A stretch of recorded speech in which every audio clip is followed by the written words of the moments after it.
भोपाल के सतपुड़ा भवन के फ्लोर पर आग लगने की खबर सामने आई है, जहां फ्लोर पर रखे कागजातों में अचानक आग लग गई और आग लगने की वजह से दस्तावेज जलकर खाक हो गए। वहीं आग लगने की सूचना फायर ब्रिगेड की टीम को दी गई और दमकल विभाग की टीम मौके पर पहुंचकर आग पर काबू दमकल विभाग की टीम ने पा लिया। तस्वीरें आपको दिखा रहे हैं। फ्लोर पर रखे कागजात इस घटना में जलकर खाक हो गए।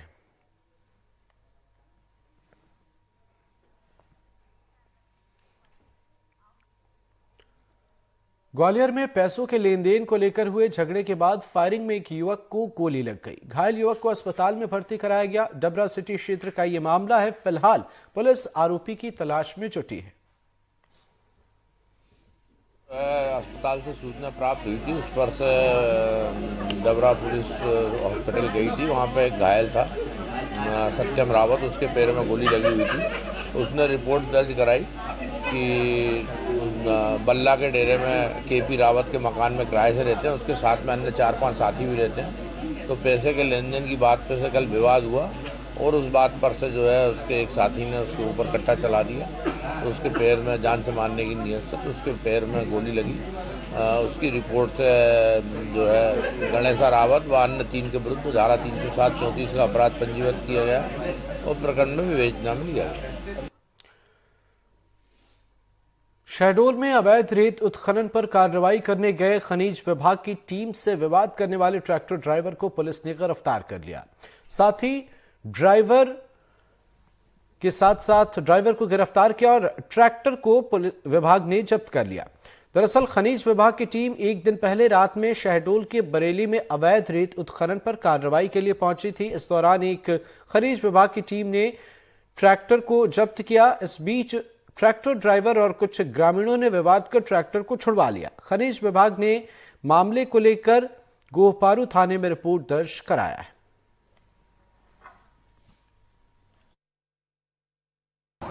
देखिए कि थाना जो गोहपारू है उस पर विगत दिवस जो है खनिज निरीक्षक और उनकी टीम और साथ ही जो है संबंधित जो ठेकेदार है उनके लोग जो है अवैध उत्खनन परिवहन की सूचना मिलने पर गए थे और उस पर जो कार्रवाई किए थे। और विदित हो कि इसमें पुलिस को जो है किसी प्रकार के बल की मांग नहीं की गई थी और वहां जाने पर जो गांव वालों के द्वारा जो है उनके साथ जो अभद्रतापूर्वक व्यवहार किया गया और साथ ही जो है ट्रैक्टर जो है उसके संदर्भ में उन्होंने जो जानकारी दी कि उनसे ले लिया गया था, छीन लिया गया।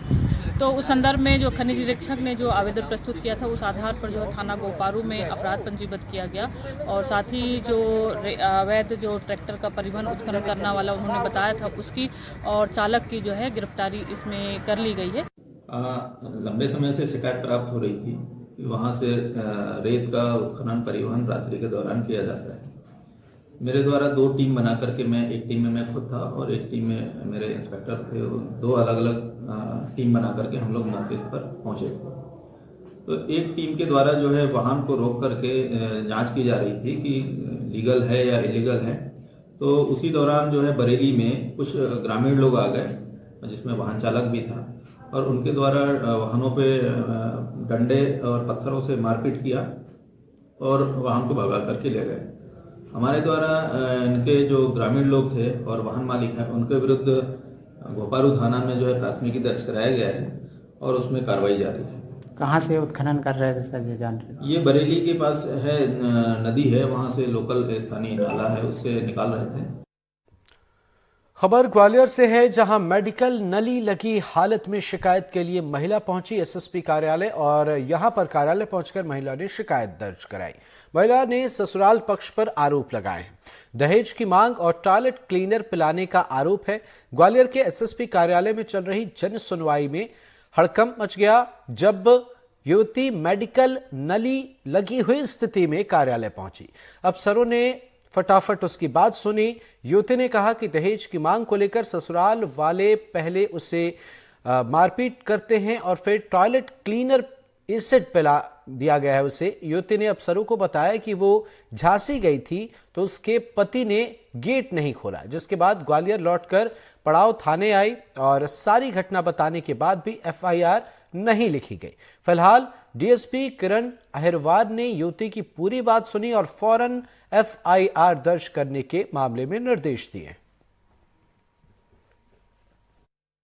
अभी एक महिला आई थी जिसकी 1 वर्ष पूर्व शादी हुई है झांसी में। उसके द्वारा बताया गया कि पति द्वारा प्रताड़ना की जा रही है और दहेज की मांग की जा रही है और पति द्वारा हार्पिक पिलाई गई है, ऐसा महिला द्वारा बताया गया। आवेदन को लिया गया है और महिला को FIR कराई जा रही है महिला थाने में। धार में दिन दहाड़े मनावर नगर पालिका कर्मचारी की गोली मारकर हत्या का मामला सामने आया है, जहां मनावर नगर पालिका कर्मचारी ऑफिस पहुंचकर अपनी ड्यूटी कर रहे थे और इस दौरान हमलावर आता है, गोली मारकर फरार हो जाता है।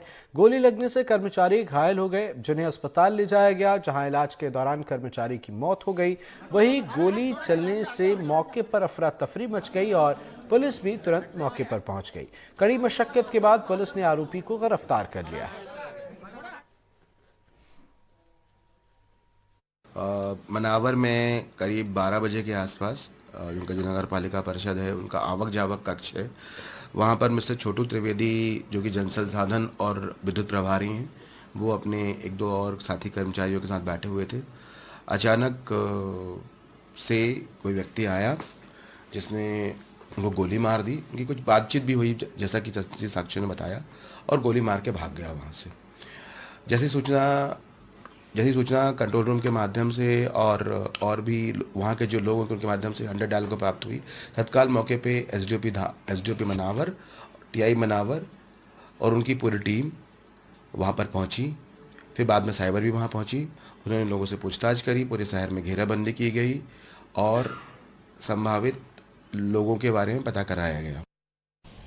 एक दिन दहाड़े हमलावर ने यहाँ पर नगर पालिका कर्मचारियों को खुलेआम यहाँ पर गोली मार दी। आरोपी जगह इस पर गोली मारकर फरार हो गया। आप देख सकते हो यहाँ पर किस तरीके से पुलिस भी पंचनामा बना रही है और पूरी तरीके से इसी कमरे में फरियाद यहाँ पर जो बदमाश थे उन्होंने गोली मारी। और बताया जा रहा है कि जो कर्मचारी थे जो यहाँ पर सुबह ड्यूटी पे पहुँचे थे, जिनका नाम छोटू द्विवेदी बताया गया, उनको यहाँ उनकी ये गाड़ी है और इसी कमरे में वो सुबह ड्यूटी कर रहे थे। इसी दौरान हमलावर पहुँचे और उनसे बातचीत के दौरान उनको स्पॉट पे गोली मारकर हमलावर फरार हो गया। और यहाँ पर देख सकते हो कि यहाँ पर पुलिस ने पूरी तरीके से यहाँ पर चाक चौबंद कर रखा है। पुलिस यहाँ पर अभी पंचनामा बना रही है और यहाँ पर पूरी तरीके से बंद कर दिया गया है ताकि कोई अंदर जा ना सके।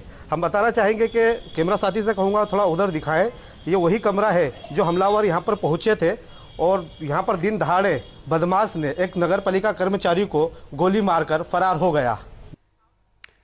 अनूपपुर में आरटीओ की उप निरीक्षक मीनाक्षी गोखले की कलेक्टर से शिकायत किए जाने का मामला सामने आया है। वाहन मालिकों ने मीनाक्षी गोखले पर वाहनों को रोककर रुपए मांगे जाने की शिकायत कलेक्टर से की है।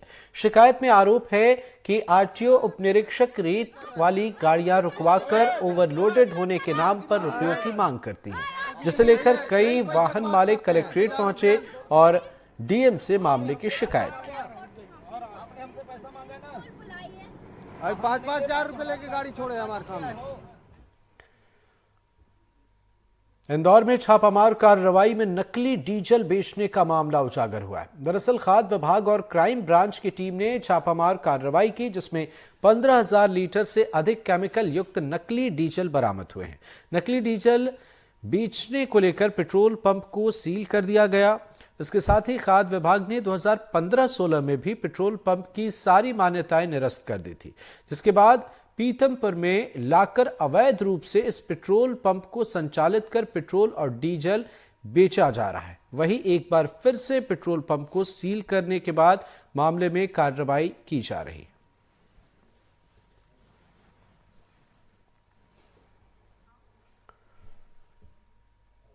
मध्य प्रदेश के जबलपुर में पुलिस का एक नया चेहरा सामने आया है। यहां के एक पुलिस थाने में नेकी का कमरा बनाकर अलग तरह से गरीबों और जरूरतमंदों की मदद की जा रही है। पुलिस के इस प्रयास की हर कोई तारीफ कर रहा है। पहली नजर में जबलपुर के गोरखपुर थाने का एक कमरा किराना या जनरल स्टोर की दुकान जैसा नजर आता है, जहां रोजमर्रा की जरूरत की हर चीज रखी हुई है। यहां बच्चों के लिए खिलौने हैं, किताबें हैं, जूते चप्पल के साथ नए कपड़े भी मिल जाएंगे। ये सामान्य थाने में काम करने वाले पुलिसकर्मियों और अधिकारियों द्वारा ही लाया जाता है।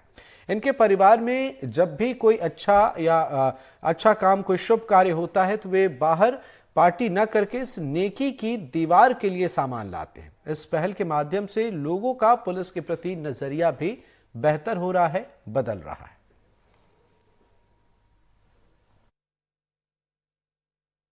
ये जबलपुर का गोरखपुर थाने में बनाया गया एक कक्ष है। इसे उपहार कक्ष का नाम दिया गया है। अभी तक पुलिस की जो छवि है वो ये होती है कि पुलिस में जब भी कोई आता है कुछ तो दे के जाता है, लेकिन पहली बार जबलपुर के गोरखपुर थाने में एक ये नया कक्ष बनाया गया है। इसे उपहार कक्ष का नाम दिया गया है।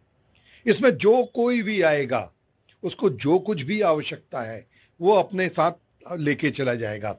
ये जो बनाया है ये कक्ष, ये इसकी पूरा कॉन्सेप्ट जो है ये यहाँ के थाना प्रभारी हैं नागौतिया जी। नागौतिया जी बताइए, ये आपके दिमाग में योजना कहाँ से आई और कैसे आपने ये सब को कलेक्ट किया और क्यों किया? जैसा कि हमारे वरिष्ठ अधिकारियों के निर्देश है कि थाने में आने वाले प्रत्येक व्यक्ति के साथ में संवेदनशीलता के साथ व्यवहार किया जाए, अच्छा व्यवहार किया जाए। खास करके निर्धन कमज़ोर वर्गों के साथ में बहुत सहनशीलता के साथ, संवेदनशीलता के साथ व्यवहार किया जाए और जब वो थाने आए तो अपनी समस्या को रखें और थाने से संतुष्ट होकर जाए। तो अभी भी कुछ लोग थाने आने में डरते हैं, अपनी समस्या को बताने में डरते हैं। तो ये डर दूर करने के लिए एक पहल हमारे पुलिस अधीक्षक महोदय के निर्देश पर हमने शुरू की है, नेकी की दीवार। वर्दी ही नहीं, हमदर्दी भी। इसमें जो हमारे पीड़ित आते हैं थाने में, गरीब वर्ग के, कमज़ोर वर्ग के, चाहे वो पढ़ने लिखने वाले बच्चे हो और महिलाएं हों, बुजुर्ग हों, तो उनको हम उनकी समस्या सुनते हैं और समस्या सुनने के बाद में कार्रवाई करते हैं। कार्रवाई के साथ फिर ये नेकी की दीवार से उनके ज़रूरतमंद की जो भी चीज़ की उनको ज़रूरत होती है यहाँ से निःशुल्क प्रदान करते हैं। और ये जो सामग्री है, हमारे थाने स्टाफ के जो कर्मचारी अधिकारी है, हमारे परिवार में जो भी कोई ऐसा पर्व होता है, शादी विवाह का या जन्मदिन का, तो उस दिन हम बाहर कोई ऐसा दान ना करके इस नेकी की दीवार में कोई नई सामग्री ला करके दान यहाँ रखते हैं ताकि वो जरूरतमंदों के काम आए। इस प्रकार ये क्रम निरंतर चलते रहेगा। नगौतिया जी, ये तो उपहार कक्ष बन गया है, क्योंकि दीवार तो एक दीवार होती है, इसमें तो पूरा आपने सामान भर के रखा है। ये बताइए कि जब बच्चों को या लोगों को इससे उपहार मिलता है तो वो निसंदेह पुलिस की छवि अच्छी लेके जाते हैं, क्या बोलते हैं आपसे? निश्चित रूप से पुलिस के प्रति व्यवहार, उनके दिमाग में पुलिस का जो डर फैला हुआ है वो डर खत्म होता है। डर तो केवल अपराधियों में होना चाहिए, ना कि जनता में। तो वो एक बहुत अच्छा संदेश लेकर के यहाँ से जाते हैं कि पुलिस अपराधियों के लिए कठोर है, ना कि जनता के लिए, सामान्य जनता के लिए। ये एमडी नागौतिया जी हैं, ये जहाँ जाते हैं कुछ ना कुछ नया करते हैं। जबलपुर के भेड़ाघाट थाने में जब ये पदस्थ थे तो इन्होंने पूरा एक गांव नशा मुक्त कर दिया था, और अब ये नेकी की दीवार या कहें उपहार कक्ष को इन्होंने बनाया है। और इसको बनाने में जो भी पैसा लग रहा है वो स्टाफ अपनी मन से लेके आ रहा है।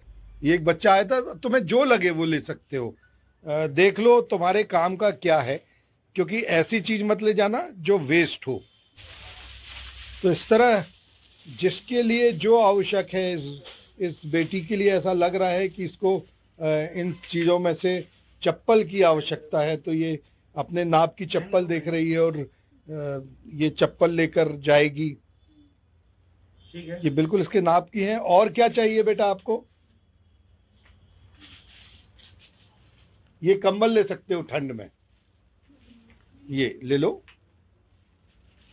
अभी तो सामान्य तौर पे लोगों को विश्वास नहीं होता कि थाने में वो आए हैं तो इन्हें ये उपहार मिल रहा है।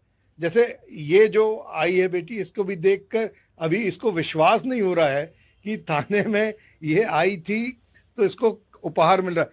कैसा लग रहा है तुमको? अच्छा है? अच्छा। तुम्हें ऐसा लग रहा है कि तुम्हें ये सामान फ्री में मिल रहा है? कुछ बोलने की स्थिति में नहीं है, बस खुश हैं। ये बहुत खुश है कि इसे चप्पल भी मिल गई और एक बहुत अच्छा कंबल मिल गया। अगर इस तरह से पुलिस की छवि को सुधारने के लिए स्टाफ काम करता रहेगा तो निसंदेह जनता के बीच में जो अपराधी हैं उनके बीच में तो खौफ होगा, लेकिन जो आम जनता है वो पुलिस को अपना मित्र मानकर जाएगी। वीरेंद्र शर्मा के साथ संजीव चौधरी, एनडीटीवी के लिए। छतरपुर के उमरिया गांव में दबंगों ने जमीनी विवाद के चलते पति पत्नी को गोली मारने की वारदात को अंजाम दिया है। पति पत्नी की हालत गंभीर है। जिला अस्पताल में पति पत्नी का इलाज जारी है। 7 लोगों पर वारदात को अंजाम देने का आरोप है। पुलिस मामले की जांच में जुटी है। ये विवाद था, जमीन का विवाद था, जमीन का विवाद था, काफी दिनों से चल रहा। अभी केस भी चल रहा है, कल जबलपुर में चला गया। और हम गए थे राजगढ़ में थी पेश, हम तो कहते साहब नेक्स्ट तारीख में बुला दो उन्हें, तो कहते हैं तो कहते मिले थे हमें भज्जू के समय थे एक पटेल बिंद्रा पर। कितने बजे की घटना है? कर जाता होगा 6:30 बजे घनी गोली दो। कितनी गोली लगी है सर? 2 गोली लगी हैं और छरी छरी लगी। विशाल हत्या साजन है, लेकिन 4 जन ने गोली भी गाड़ी थी। कौन सी गाड़ी है? मोटरसाइकिल। कहाँ गोली लगी?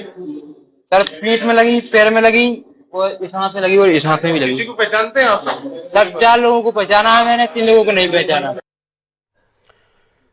शिवपुरी से अहम खबर है, जहां पुलिस टीम पर हमला हुआ है। लोगों ने पुलिस टीम पर हमला बोला है। जांच के लिए पुलिस की टीम पहुंची थी, जिसमें 3 पुलिसकर्मी घायल हैं, 2 की स्थिति गंभीर बनी हुई है। शिवपुरी से अहम खबर आपको बता रहे हैं, लोगों ने पुलिस टीम पर हमला बोल दिया और 3 पुलिसकर्मी इस हमले में घायल हुए हैं, जबकि 2 की हालत गंभीर बनी हुई है। पिछोर के बनियानी गांव में ग्रामीणों ने पुलिस टीम पर हमला बोला है।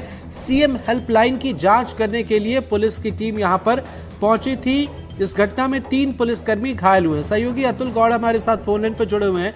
अतुल जी, क्या है ये पूरा मामला और घायल पुलिसकर्मी की स्थिति कैसी, ये भी जानना चाहेंगे।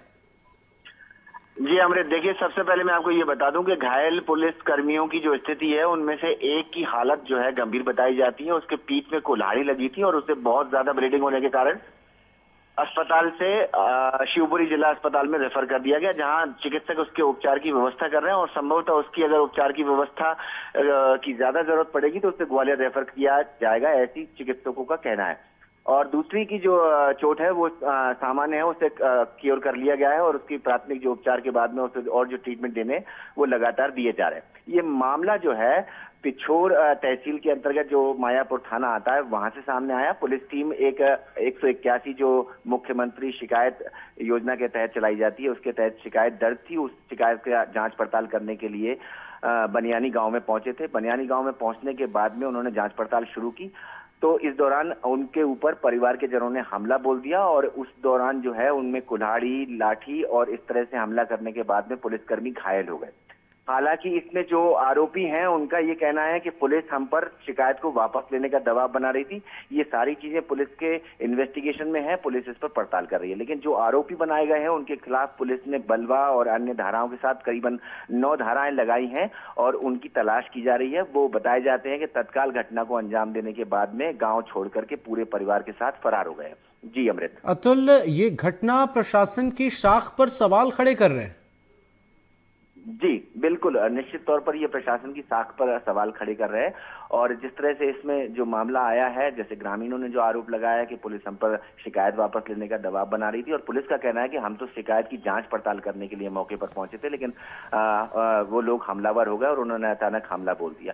तो इसके पीछे बड़ी जांच की दरकार है और कहीं ना कहीं प्रशासन को इसका साफ गोई से जवाब भी देना पड़ेगा, क्योंकि ये प्रशासन की प्रतिष्ठा और पुलिस की प्रतिष्ठा के जोड़कर सीधा सवाल है। जी अमृत।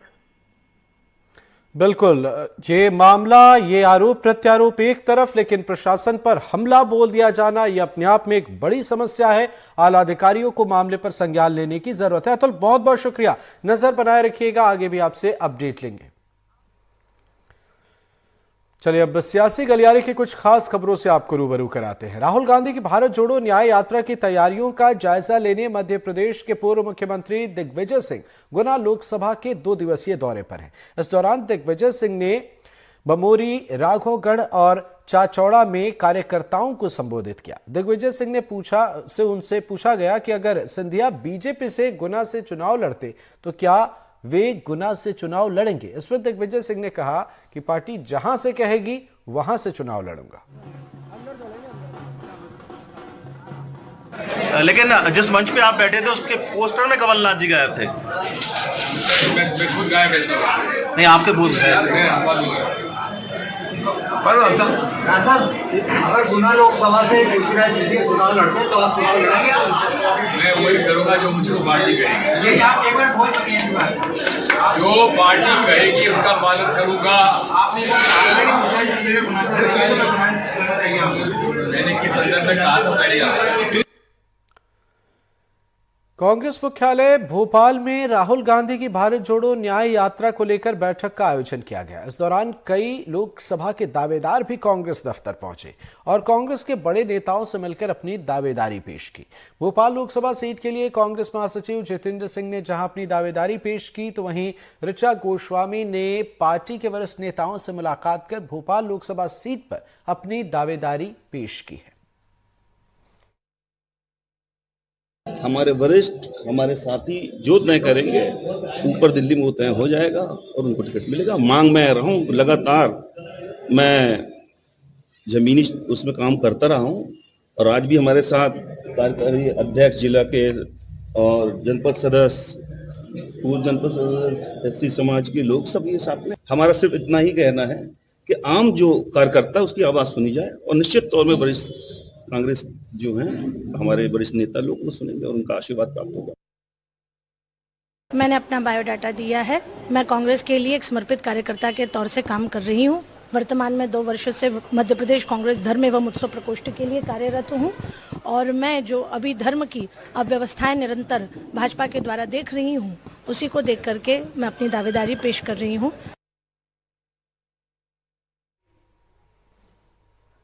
तो सियासत तेज है और इस बीच ऋचा गोस्वामी ने भी अपनी दावेदारी पेश की है और नेताओं ने लोकसभा चुनाव को लेकर अपनी दावेदारी पेश की है। जितेंद्र सिंह ने भी लोकसभा चुनाव को लेकर अपनी दावेदारी आला नेताओं से मुलाकात कर पेश की। अब आगे देखना होगा क्या कुछ होता है और किसे पार्टी चुनती है, सियासी माहौल कैसे बदलता है और चुनावी रण में कौन कौन से दावेदार सामने आते हैं।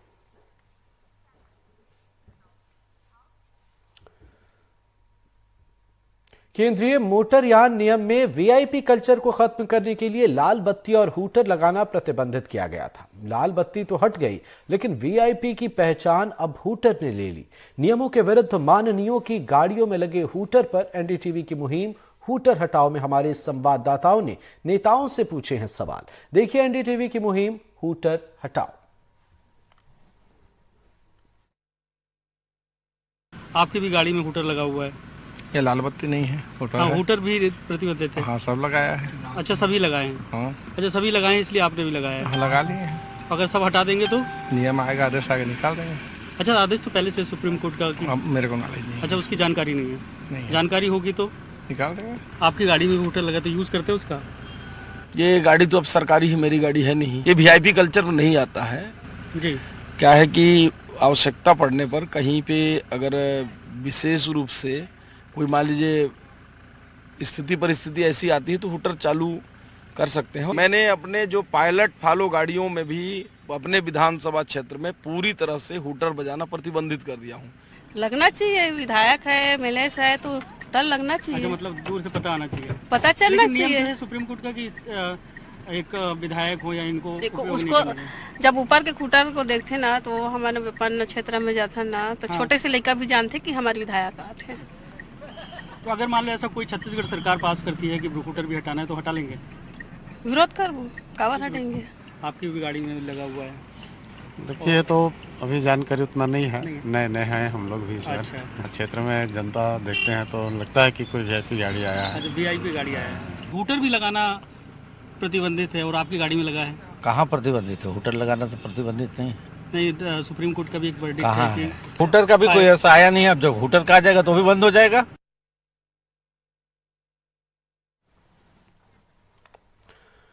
और इसी के साथ इस बुलेटिन में फिलहाल इतना ही। बाकी खबरों के लिए आप देखते रहिए एनडीटीवी मध्य प्रदेश छत्तीसगढ़। नमस्कार।